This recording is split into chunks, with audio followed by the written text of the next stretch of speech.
En la memoria de una escritora pueden coexistir habitaciones y cafés, cartas y cuadernos, libertad y encierro, como si cada palabra llevase consigo un eco de rebeldía que atraviesa generaciones. Hay voces que no se escuchan, pero se sienten. Caminan junto a la autora sin que ella las convoque. Bienvenidos a Mientras tanto, sombras históricas en la ficción, una serie de relatos donde exploramos cómo los grandes acontecimientos y figuras del pasado se filtran en la literatura, dejando huellas invisibles que transforman la ficción en un espejo de la historia. El episodio de hoy, Teresa Wilms-Montt, la llama trágica de la modernidad. Teresa Wilms-Montt nació en Chile a finales del siglo XIX, en un mundo donde las mujeres debían medir cada gesto y cada palabra. La casa familiar era fría, sus muros altos y silenciosos, y en cada habitación parecía escucharse el eco de expectativas y prohibiciones. Allí, entre cortinas pesadas y muebles antiguos, Teresa comenzó a escribir cartas, diarios, poemas que desafiaban el orden impuesto. Cada palabra escrita era un pequeño acto de rebeldía. La historia que la rodeaba, las sombras de su familia, la moral rígida de la sociedad chilena, todo se filtraba en sus textos. Sus cuadernos eran mapas de un mundo interior, donde la libertad se medía en frases y metáforas, donde la pasión y el dolor podían coexistir sin miedo a ser censurados. Al caminar por las calles de Santiago, Teresa sentía la historia pulsando bajo los adoquines, el bullicio de los tranvías, los gritos de los vendedores, el olor del pan recién horneado mezclado con la bruma de la ciudad. Observaba los rostros de quienes la rodeaban y los convertía en personajes, sombras de un tiempo que influía en su imaginación.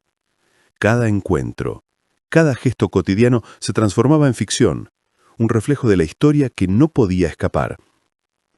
Los viajes a Europa le ofrecieron nuevos espacios para explorar esa libertad. París, con sus cafés repletos de humo y conversaciones interminables, se convirtió en un refugio donde la historia y la literatura se entrelazaban de manera visible y tangible. Allí escribía cartas que podían ser confesiones o relatos inventados, poemas que surgían entre cafés, risas y melodías de piano, cuadernos que guardaban la intensidad de su mirada sobre un mundo en transformación. La historia que vivió Teresa se volvió ficción de manera inevitable. Los conflictos familiares, la opresión social, la censura y la incomprensión se transformaban en relatos donde la mujer era protagonista de su propia vida, aunque los demás la quisieran invisible. La sombra de su época se filtraba en cada frase, y ella aprendió a usarla como materia prima para su creación literaria. Sus textos anticipan debates que solo décadas después serían reconocidos: feminismo, libertad sexual, autonomía creativa.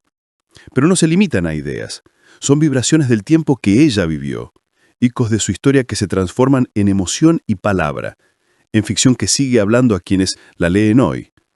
Cada carta, cada poema, cada línea escrita por Teresa es una evidencia de cómo la historia puede caminar silenciosa junto a un escritor, guiando la mano que convierte la experiencia en literatura. Al cerrar sus cuadernos y mirar por la ventana, Teresa sabía que su voz era más que suya. Era un reflejo de su tiempo, un diálogo entre la vida y la historia, entre lo que fue y lo que podía imaginarse. Así la sombra histórica que la acompañaba se volvió luminosa. La historia se filtra en la ficción y la ficción ilumina la historia, creando un puente invisible entre su vida y la nuestra. Teresa Wilms-Montt sigue viva en su escritura. Su llama trágica y brillante ilumina los rincones donde el dolor, la pasión y la libertad se cruzan, recordándonos que la literatura puede capturar la sombra de un tiempo y transformarla en luz. Julio Pisón. Café mientras tanto.